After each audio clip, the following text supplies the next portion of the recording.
Dicsőség az Úrnak, én is valami hasonlóval szeretnék majd felétek a dicséret meg az imádat, de előtte szeretném, hogyha tudnátok, hogy ugye Jézus mindenben, amit példánk. Amen. Minden porcikájában, tehát igazából ő példát mutatott nekünk mindenben. A lábmosásban, a keresztségben, amikor meg kell keresztelkedni, hogy hogyan imádkozik, milyen az élete, mindenben Jézus mutatott példát, így van? De ami a kereszten történt, az valami rendkívüli, az még abban is példát mutatott a halálában. És ez nagyon-nagyon érdekes. De amit még szeretnék előtte mondani, hogy a kereszten mi történt, hogy hogyan halt meg, az egy 9 dolog történt ott a kereszten, amiben cserélt a bűnös emberrel. A szent, az igaz, a tökéletes, cserélt a bűnössel, aki a pokolba való, és 9 csere történt a kereszten. Az egyik az, hogy bűnös lett, azért, hogy mi bűntelenek legyünk. Beteg lett, hogy mi egészségesek legyünk. Elutasított volt, hogy mi elfogadottak legyünk. Átokká lett, hogy mi áldottak legyünk. Büntetéseinket elszenvedte, hogy mi szabadok legyünk. Szegényé lett, hogy mi meggazdagodjunk. Szégyenünket szenvedte, hogy mi dicsőséget kapjunk. Nem igaz lett, hogy mi igazak legyünk. Meghalt, hogy mi éljünk. 9 csere történt a kereszten. 9 olyan csere, amit Jézus az ő testében végzett. Szóval Jézus mindenben példa, még a Golgotai kereszten, amikor haldoklott, akkor is ez nagyon furcsa, hogy ebben is példa nekünk, hogy mi ölte meg Jézus tulajdonképpen, hogy Pilátus ölte meg, a farizeusok ölték meg, a korbácsok azok ölték meg, a korbácsok az ő vérzőtestét, vagy a szegek, hogy folyt kifele a vér, és mi ölte meg, mitől halt meg Jézus? Oké, hallgass végig, jó? És akkor megtudjuk, jó? Vagy azért halt meg, mert az atya elhagyta? Mi volt a halálnak az oka? Mi volt az, amikor meghalt? Inkább így szeretném mondani. Amikor meghalt. Jó, más szemszögből szeretném megközelíteni, jó? Tehát amikor úgy érezte, hogy a testében ugye folyt a vér, fuldoklott, görcsök, meg minden ott voltak az a testében, egyszerűen mindjárt várták, hogy meghal, de addig nem halhatott meg, ameddig beszélt, ameddig a proféciákat ki nem mondta. Éli, Éli, lama sabachthani. Nem halhatott meg addig, ameddig ezt ki nem mondta. Ímé a te anyád, mondta Jánosnak. Nem halhatott meg addig, ameddig ki nem mondta ezeket. Proféciák történtek még a kereszten is, hogy bocsáss meg nekik, atyám, mert nem tudják, mit cselekednek. Nem halhatott meg addig, hiába vérzett. Hiába fuldoklott. Addig, ameddig lehet, hogy a testében már haldoklott. Még az atya is elhagyta. De a szellem, az még ott volt benne. A szellem. És ameddig beszélt, a szellem nem ment el belőle. Nagyon érdekes. Ameddig beszélt, addig nem hallhatott meg.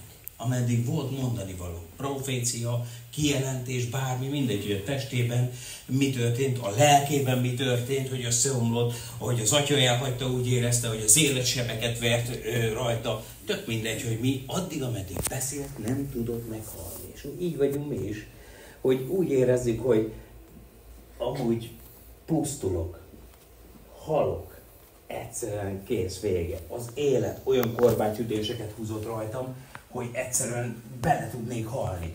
A lelkem, a testem, a mindenem, úgy érzem, Isten elhagyott. Úgy érzem, hogy ez meg az. És vége, ebbe a hit utazásba belehalok. De addig, ameddig van szó a számba, imádat, dicséret, hálaadás, az éneklő királynak, nem tudsz meghalni. Nem tudsz addig meghalni, ameddig van szó a szádban. Akármilyen sebei vannak. Jézus, te nem tudod meghalni addig, ameddig még nem hagyta el a szellem, a lélek, hogy kilehelte. Ugye az a vége, amikor kilehelte a addig nem tudod meghalni. Még nekem még van mondani való. Még nekem mindig van mondani való. Hogy Isten jó. A zsoltárokat elkezdtem mondani. Vagy bármit. És amikor te megvallásokat teszel, vagy nem tudsz a hitedben elalélni, meghalni.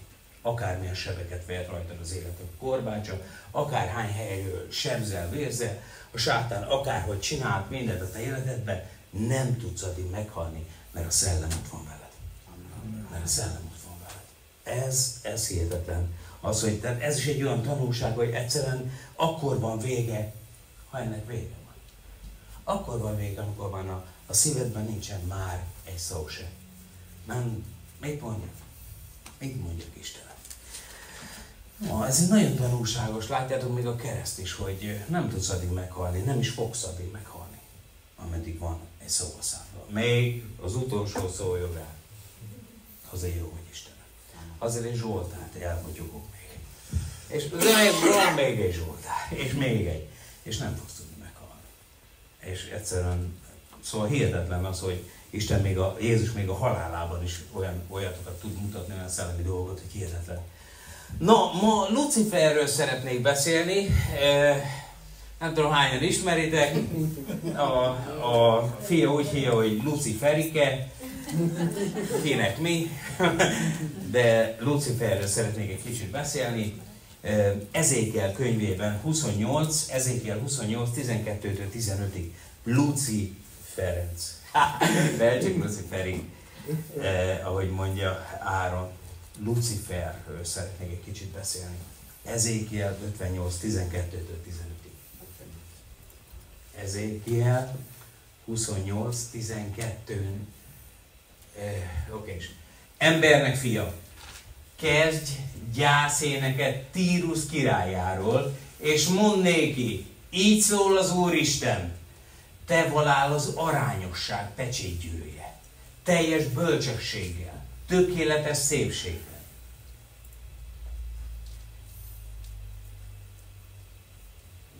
Itt lemaradt valami. Nézzünk egy olvas fel, légy szíves. Keresd már kérni.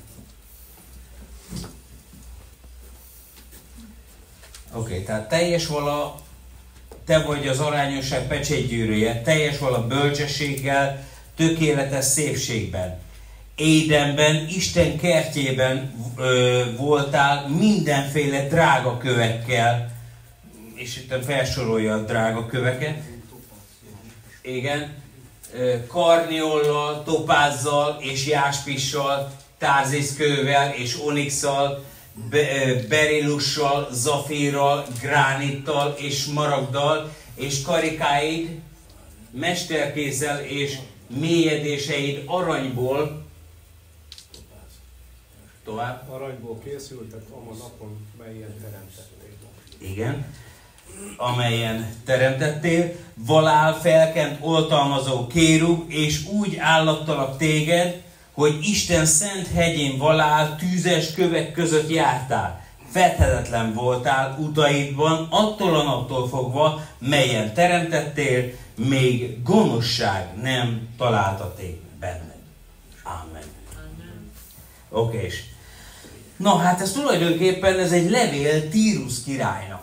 Tírus királyhoz szólt ez a levél, de amikor a Bibliát olvasod, akkor azt látnod kell, hogy az a levél, az nem csak Tírus királynak szólt, hanem ez egy szellemi könyv, és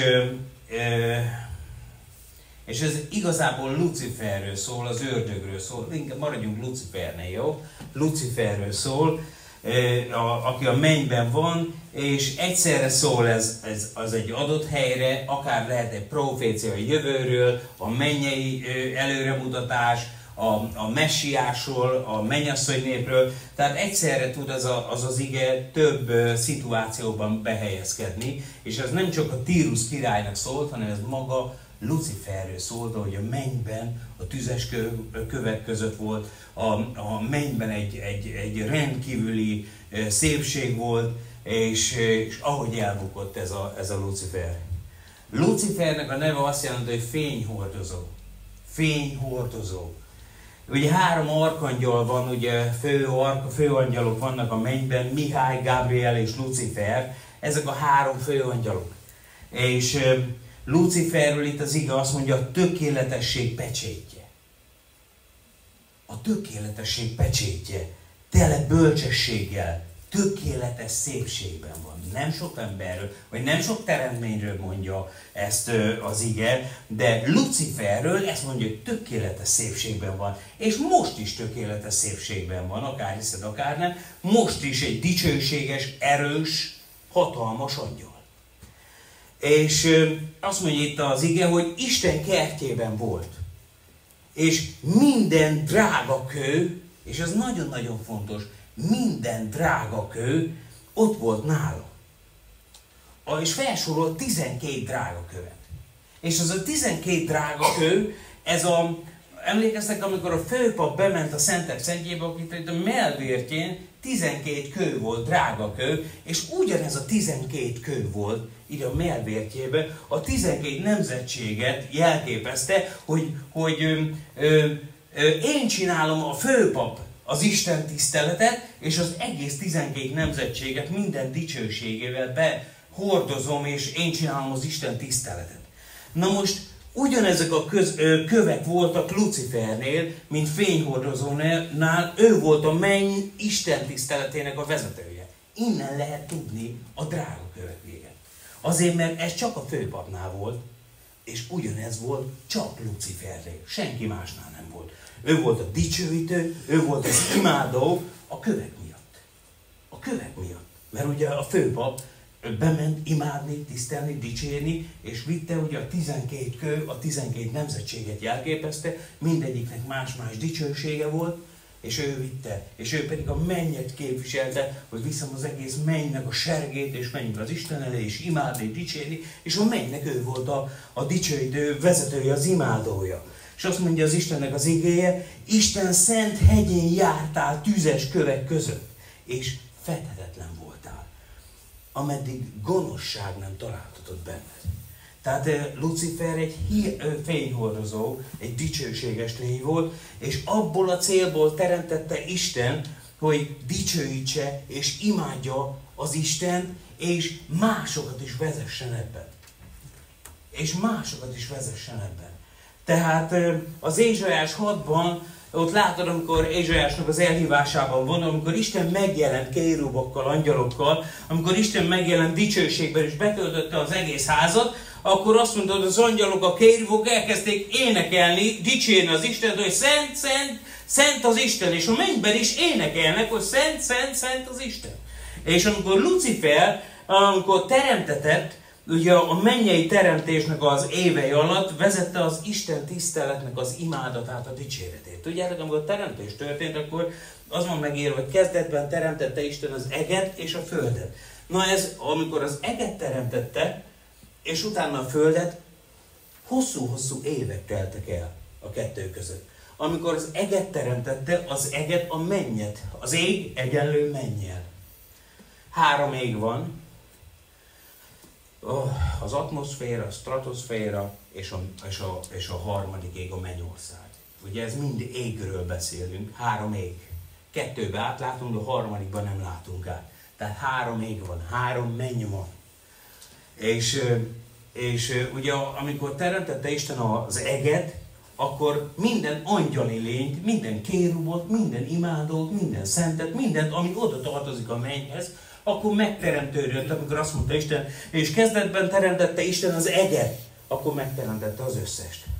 És ott történt egy csomó dolog, és utána teremtette és a földet. Jó, és most arról szeretnék beszélni, mi történt ott a mennyben.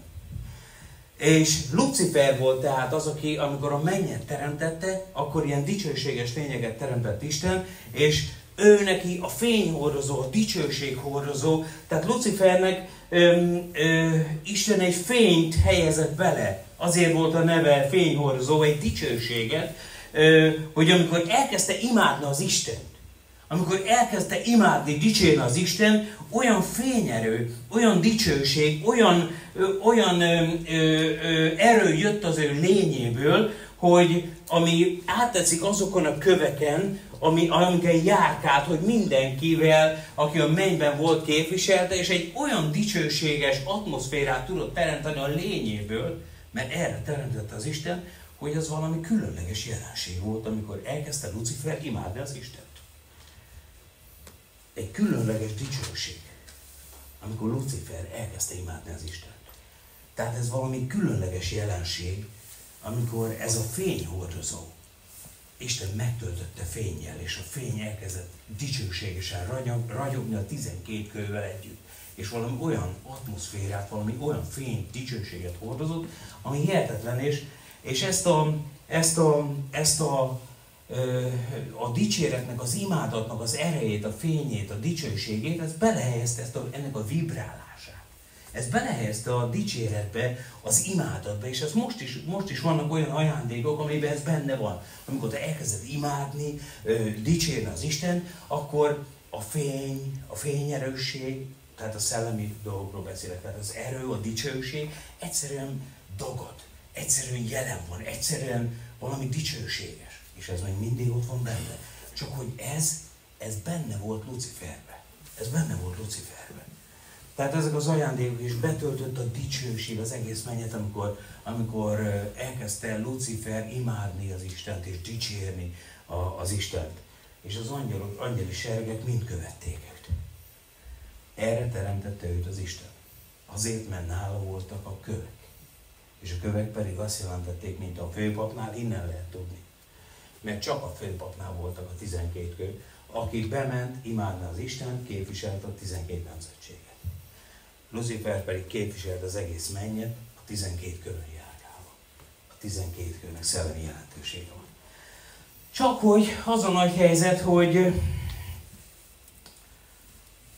Lucifer felfúvalkodott a szépségében, azt írja a Biblia.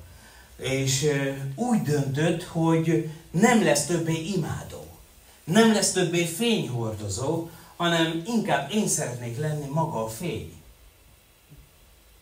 Csak hogy az ige azt mondja Istenről, hogy én vagyok a fény. Én vagyok a világ világossága. Te csak a hordozója lehetsz. De én vagyok a fény. De Lucifer a szépségében felfúvalkodott, és azt mondta, hogy én nem csak fény hordozó akarok lenni, hanem a fény. És felfúvalkodott magában, és ő döntött úgy, hogy nem lesz most már imádója az Istennek, hanem fény akar lenni.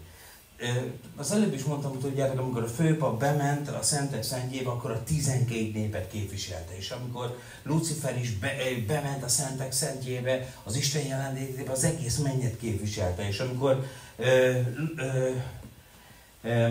tehát Lucifer arra teremtetett, hogy Istent imádja.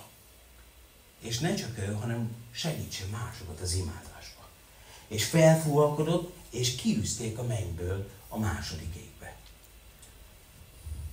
És ott az imádattal valami történt a mennyben.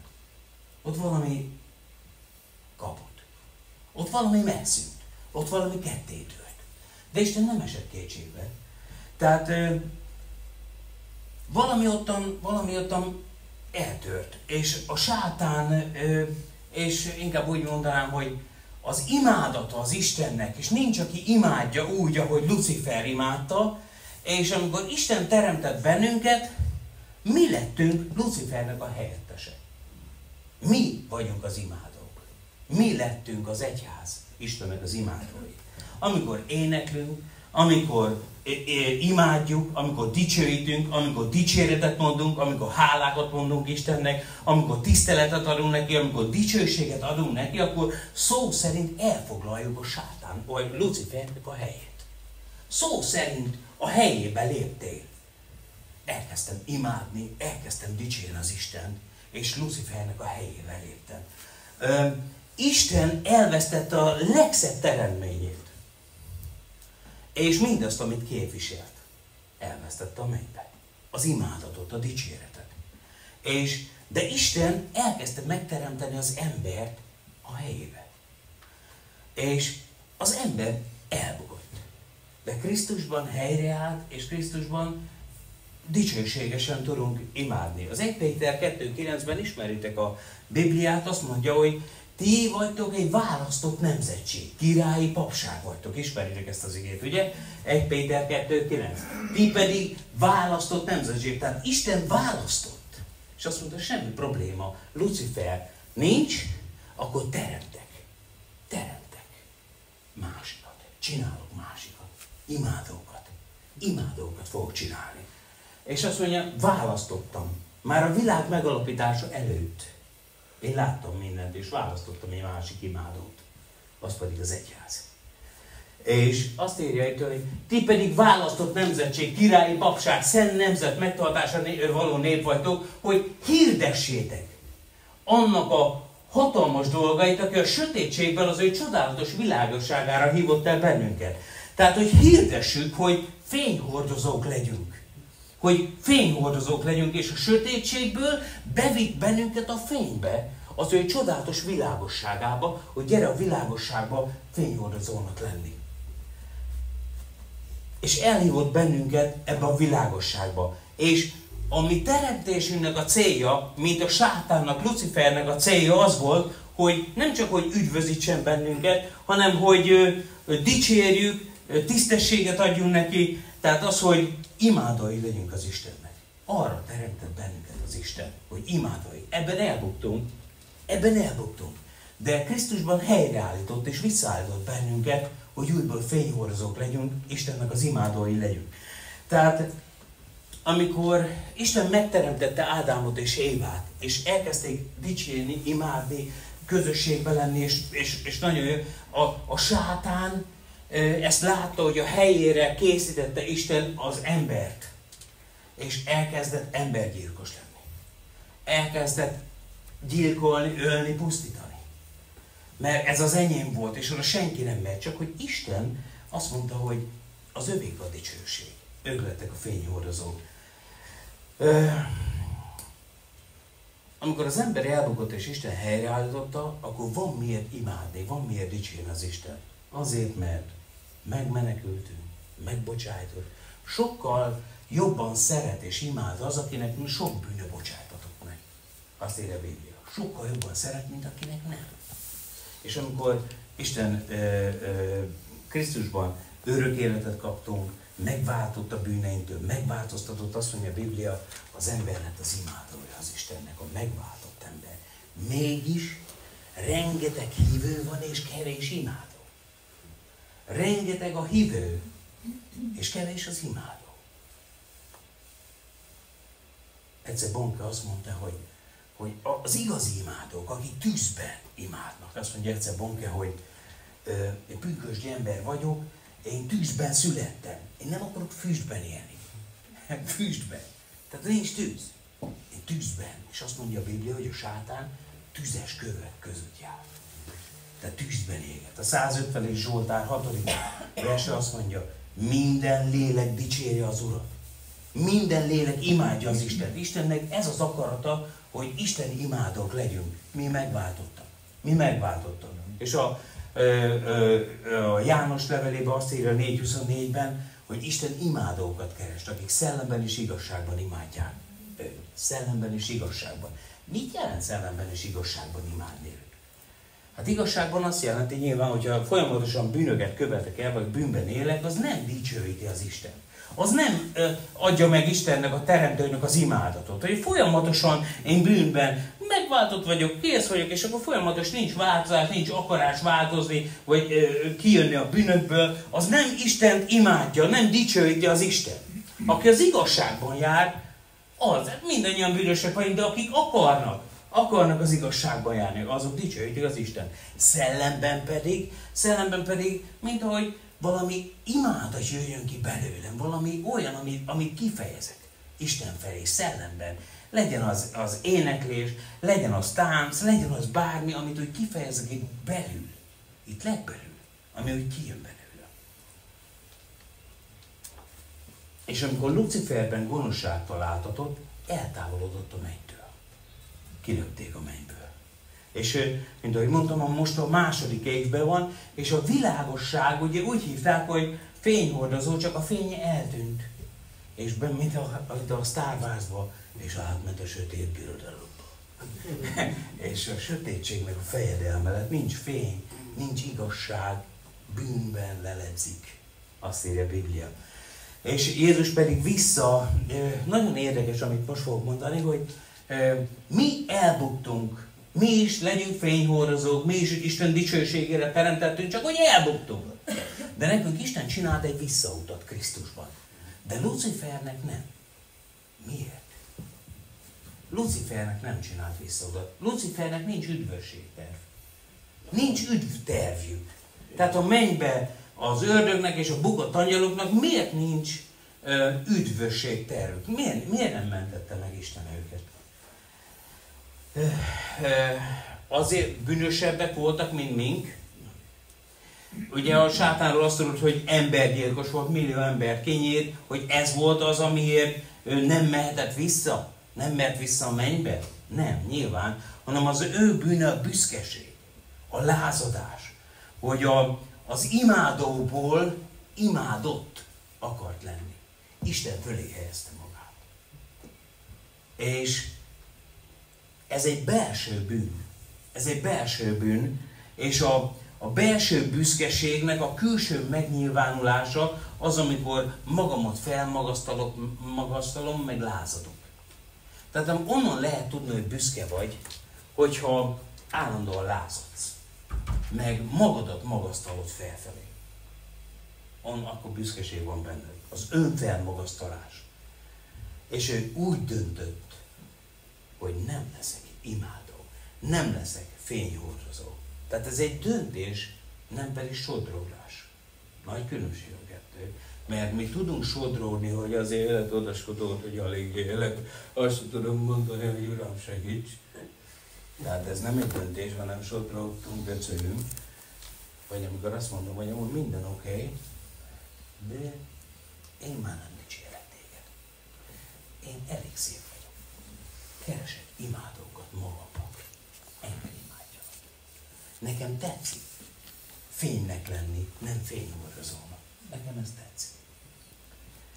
És így lett ilyen megbocsátatlan bűne.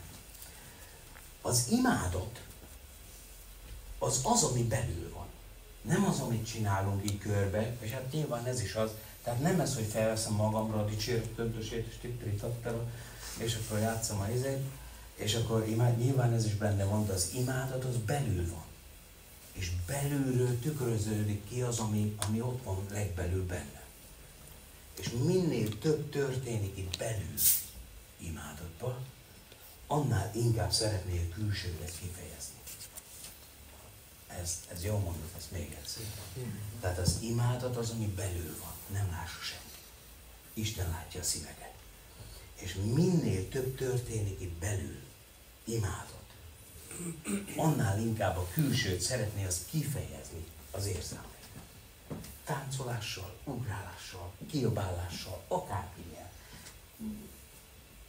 Értitek? És minél több van belül, annál több. Tehát az imádat belül van. És ha az neked nem nyűg, nem teher, vagy ha inkább úgy mondom, ha ez nyűg, ha ez teher, akkor nincsen benned elég imádott. Ha ez munka neked, ha ez nyűg, ez teher, akkor nincs benne itt belül elég imádott, csak egy külső szeánsz ez. Érted? Minél több van bent, és ez neked öröm, ez neked felüdülés, ez nekem egyszerűen szeretek énekelni, szeretek, mit tudom én. Ezeket csinálni az Úrért, mert ez belülről jön. Na azt nevezzük imádatnak. És Lucifer imádója volt az Istennek, és 180 fokot fordult. Igazi imádója volt Istennek. A Júdás levelében, a Júdás 1.6-ban azt írja a Biblia, hogy Júdás levele szerint 3 dolog történik azokkal, akik megtagadják az imádatot, az Istennek az imádatát. Mert mindenkit arra teremtett Isten, hogy imádják őt. De 3 dolog történik azzal, akik megtagadják az imádatot. Én nem imádom. Az első azt írja itt a Biblia, és az angyalokat is, akik és az angyalokat is, akik nem tartották meg a fejedelemségüket, hanem elhagyták az ő lakóhelyüket, tehát azt a tisztséget, azt az imádóhelyet, ahol voltak, a nagy nap ítéletére örök bilincseken és sötétségben tartottak. Tehát minden, ami példánkra van, és példaképpen íratadott meg minden azért van megírva, hogy tanuljál belőle, mert az angyalokkal így csinált, akkor az emberekkel is így fog csinálni. Tehát akik elhagyták az imádó helyüket, mint Lucifer, a fényhordozó, és akkor azoknak az egy része, azt mondja a Biblia, akik nem tartották meg az imádatnak a helyét, az állapotát, lesüllyedtek a mélységbe, a pokolba, a sötétségbe. Tehát azok az emberek, akik elhagyták az imádatnak a helyét, tehát már nem imádják az Isten, azok egyszerűen azt érzed a szellemedbe, hogy zuhansz egy mély helyre szellemben, és depressziós vagy, démonoknak a tanyájában vagy, mindegy, hogy a nehéz élet, meg a gondok, meg a problémáknak, egyszerűen lezuhantam, mert az imádat kiment az én életemből. És úgy lehet visszatérni, hogy mint az éneklő királynak, hogy brutál nehéz, de úgy lehet visszatérni a trónhoz, hogy elkezdem imádni az Isten, elkezdem dicsérni az Isten. Így lehet visszajönni. A második, ami történik, akik nem imádják az Istent, hogy láncokkal vannak megkötözve, amikor zuhannak a sötétségbe, tehát amikor azt érzed, hogy Istentől olyan brutál távol vagyok, amikor fú, hát nem hogy az igaz, úgy érzem, hogy olyan sötétség vesz körül, hogy hihetetlen, akkor láncokkal vagy megkötözve megint visszatérsz azokhoz a bűnökhöz, és már meg is kötöztek. És már alig tudok, nem is tudok szinte szabadulni azoktól. Újból ugyanazokat a dolgokat csinálom, visszamegyek abba a sötétségbe, ahonnan jöttem. Azt írja a Biblia, amely kutya visszatér az okádásához. Olyan az, aki az imádatát elhagyta, és vissza láncokon vagyok. Vagy amikor kisöpörték a házat, azt írja a Biblia, és nincsen betöltve a ház, akkor heted annyival megy magából vissza az ördög, és csak azért, mert nincs betöltve Jézussal, szellemmel, imádattal. És a harmadik, ami történik azokkal az emberekkel, akik nem imádják az Isten, nem igazi imádók, az az, hogy hatással vannak másokra. A sátán, Lucifer három angyalból egyre hatással volt, és magával tudta vinni. Tehát másokat bátorítasz azzal, hogy ne tedd. Te se. Másokat bátorítasz, hogy ne tedd, te se. Amikor te lázadsz, amikor te nem csinálod. Legyen az viselkedésben, öltözködésben, életmódban, beszédben, cselekedetben, bármiben, amiben nem vagy imádója az Istennek, háromból egyre hatással vagy. Egyre hatással vagy. Na de Isten, aztán be is fejezem, imádókat keres. Ugye a János 4.24-ben az van megírva, Isten szellem, és akik imádják, szellemben és igazságban imádják, és Isten ilyeneket keres, imádókat keres. És igazi imádókat. És azt mondja a Biblia, hogy találtam. Tudjátok folytatni? Szívem szerint való. És ez volt Dávid. Találtam egy igazi imádót. És Dávid egy igazi imádó volt. 150 Zsoltárnak a felét ő írta.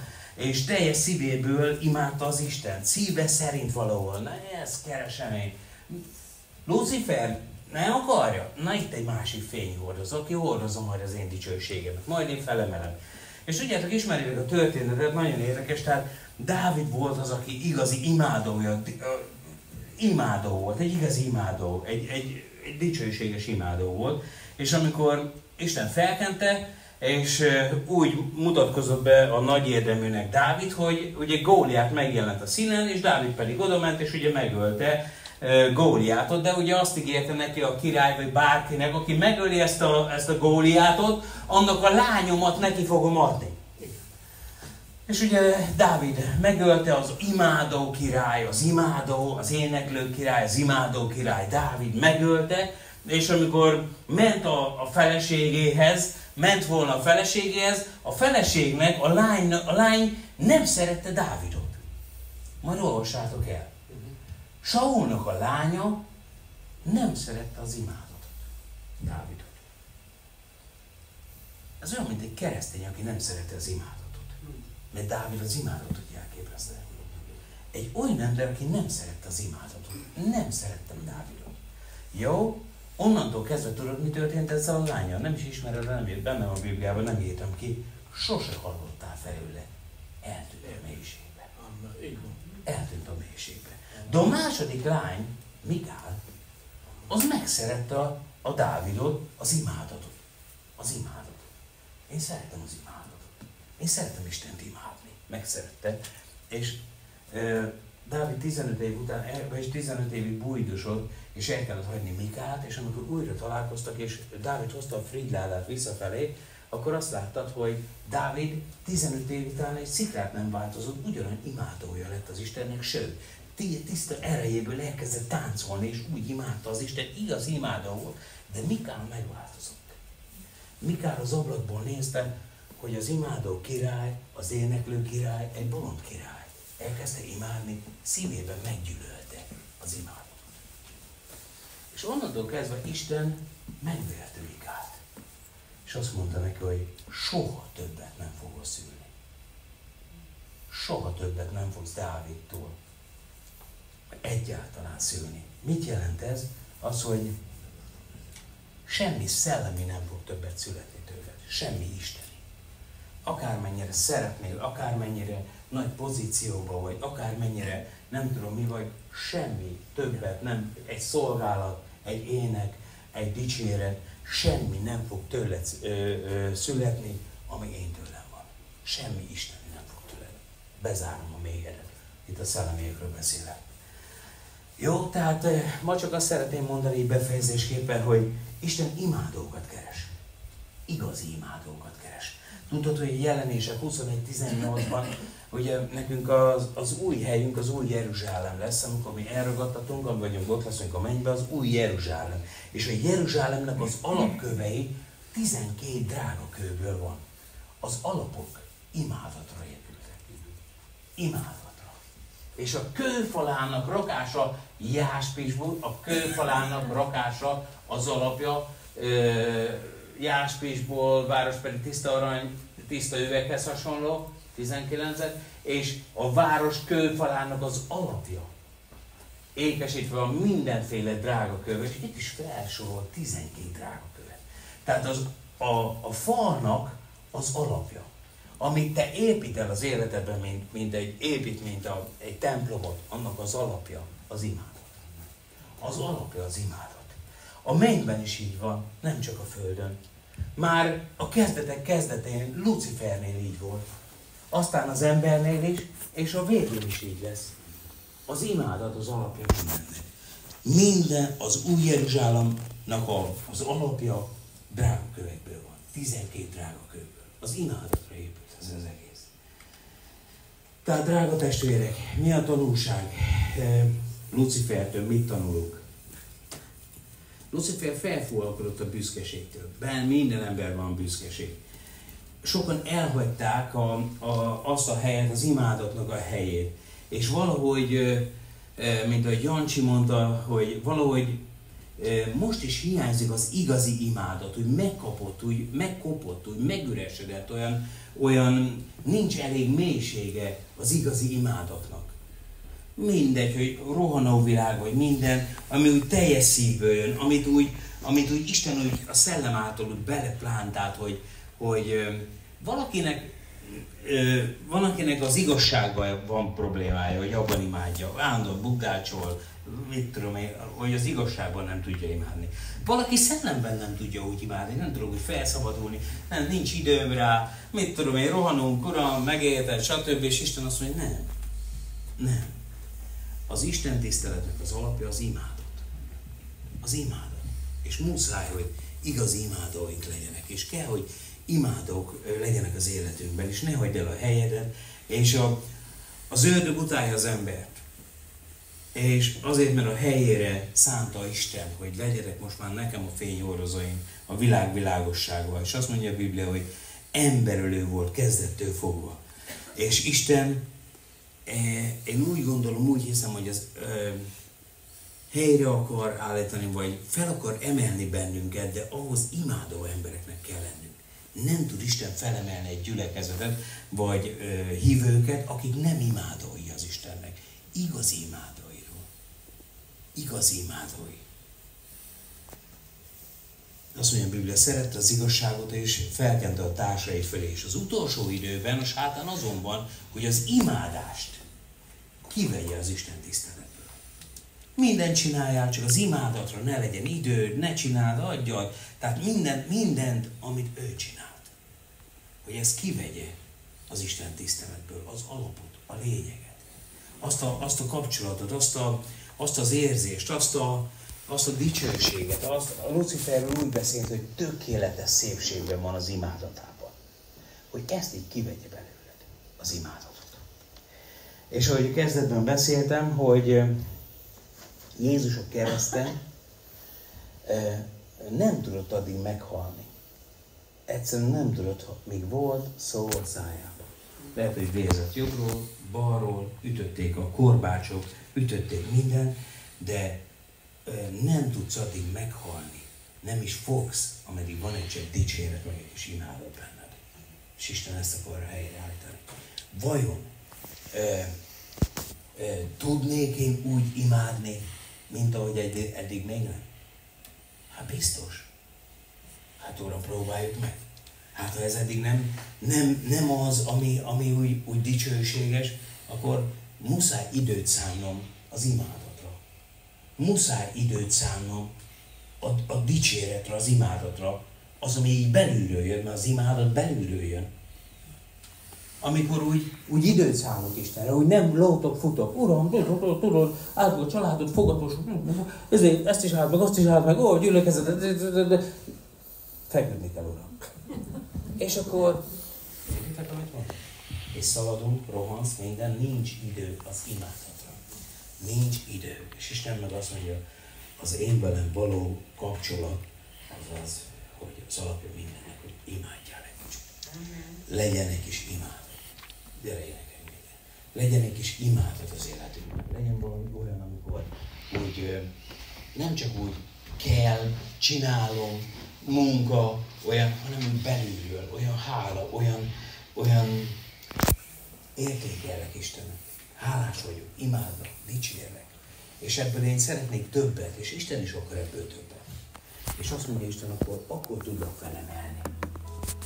A társait fölé, mindenki fölé. A mennyben Lucifert a társai fölé emelte. Isten, mindenki fölé. Csak azért, mert egy igazi imádó volt. A köveken, jáspison, mindenfajta köven elkezdett járkálni, és elkezdte imádni az Istent.